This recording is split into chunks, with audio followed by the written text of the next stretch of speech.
жалақыны жасанды көбейтуді тоқтатамыз. Тобыл ойыншылары гол соғылды. Бұл бірінші бюджетке келетін үлкен соқ. Ашығын айтқан кезде ақша жасаудың әрекеті ғой. Елімізде бұдан былай футболда шетел легионерлеріне қойылатын шектеу алынып тасталады. Бұрын алаңға сырттан шақырылған 7 ойыншы ғана шыға алса, енді олардың саны 12-ге дейін артады. Демек, жасыл алаңдағы 25 футболшының тек 13-і Қазақстан футболының өкілі болады деген сөз. Бұл ең алдымен бәсекелестікті жоғарылатады. Демек, футбол дамиды. Екіншіден, кәсіби футбол клубтарын ала-қола агенттердің көлеңкелі жүйесін қорғайды. Нарықтық еңбек ақы жүйесін құрып, жалақыны жасанды көбейтуді тоқтатамыз. Осыған дейін бізде 7 легионер шығып жүрді. Сол кездің өзінде агенттерді қысып ұстай алмады. Және 12 болған кезде оны ұстай алмайды да. Ұстап алатын болса, оны айту керек еді. Біз осындай қадамға барып жатырмыз. Агенттер енді осындай принцип бойынша жұмыс істейді деп. Қазір біз білмейміз. Бірақ ауызша ғана айтылды да, ол агенттерді тоқтатамыз деп. Ал мәжіліс депутаты Нартай Сәрсенғалиев легионерлерге бюджет есебінен жалақы төлеуді доғару керек дейді. Сондықтан да осыған қатысты қолданыстағы заңға толықтыру енгізген дұрыс деп есептейді. Бұл жайлы осыдан 2 ай бұрын ол үкімет басшысына депутаттық сауал жолдаған еді. Мысалы, Астана футбол клубы, Барыс хоккей клубы, Астана баскетбол клубы мен Астана велокомандасына жылына самұрық қазынадан 65 миллион доллар бөлінеді. Бұл бірінші бюджетке келетін үлкен соқ. Екінші, онсыз да әлеуметтік тұрғыда әлжуаз отырған халықтың қытығына тию яки ашуын шақыру деп білем. Бұл үлкен бір аспект. Екінші аспектісі бар. Ол біз жасыл алаңда қазақтың балаларының, қазақтың ұлдарының көбірек ойнағанын, тәжірибе жинағанын қаладық. Соңғы кездерде сондай бір үлкен толқын қалыптасқан да секілді болып көрінген. Бірақ аталған жағдай мына жағдай. Меніңше осы бір тамаша тенденцияны түбімен қайта жоюдың бір амалы ма деп қорқам. Ал Қазақстан футбол федерациясының президенті Әділет Барменқұлов легионерлерге шектеуді алу арқылы халықтың футболға деген қызығушылығын арттырамыз деп отыр. Чемпионатқа деген халықтың қызығушылығы арқылы біз инвесторлардың да қызығушылығын тудырамыз. Сонда ғана біз мемлекеттік қаржыландырудан жеке кәсіпкерлердің инвестицияларына көш аламыз. Яғни біз қазір футболдың бизнес индустриясын құрып жатырмыз. Бірақ бұл шешімге қатысты әлі де болса сұрақ көп. Өйткені кеше ғана еліміздің 7 клубына халықаралық футбол қауымдастықтары одағы жаза қолданатынын мәлімдеді.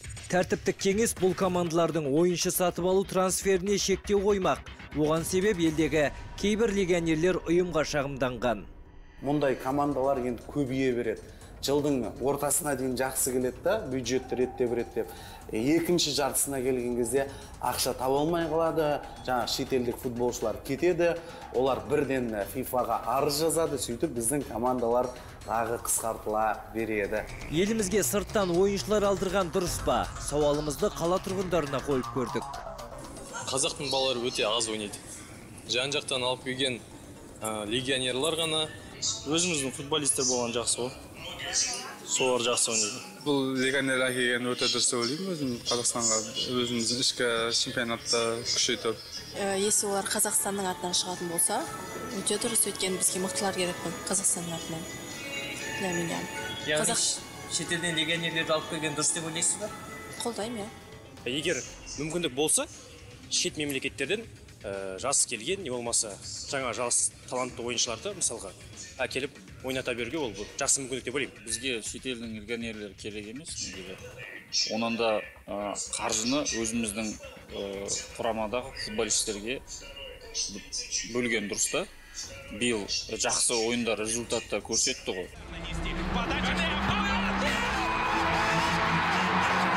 Бұл мәселе бойынша ел футболшыларының біразы пікір білдіруден бас тартты.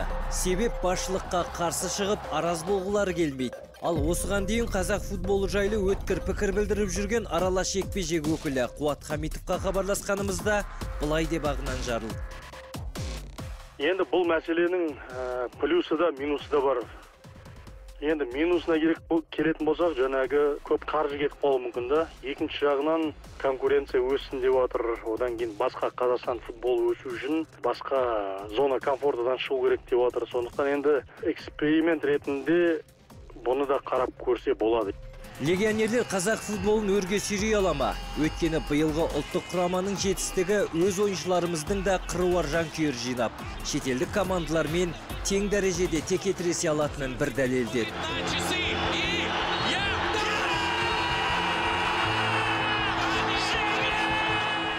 Бізге қандай ойыншылар келеді деген мәселе бар. Біз осында мұқият қарауымыз керек, мұқият зерделеуіміз керек. Өйткені өзге елдің 3-ші, 4-ші дивизионда ойыншылар бізге керек па жоқ па? Меніңше аса қажеттілік жоқ сияқты.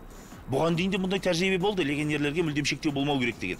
Бірақ сол кезде де біз үлкен нәтижеге жеткен жоқпыз ғой. Ашығын айтқан кезде ақша жасаудың әрекеті ғой. Беларуста жарамай қалған, Арменияда жарамай қалған, Ресейдің ФНЛ-ында ойнап жүрген 3-4 сорттағы футболшыларды алып келеміз. Тамыр таныстың арқасында сөйтіп оларға кәдімгідей үлкен жалақы беріп қоямыз да, олар үмітті ақтамайды. Командадан жіберейін десе келісім шарт бар. Сөйтіп біздің ақшамыз қарапайым халықтың салыққа беріп отырған ақшасы шетелге кетіп жатыр.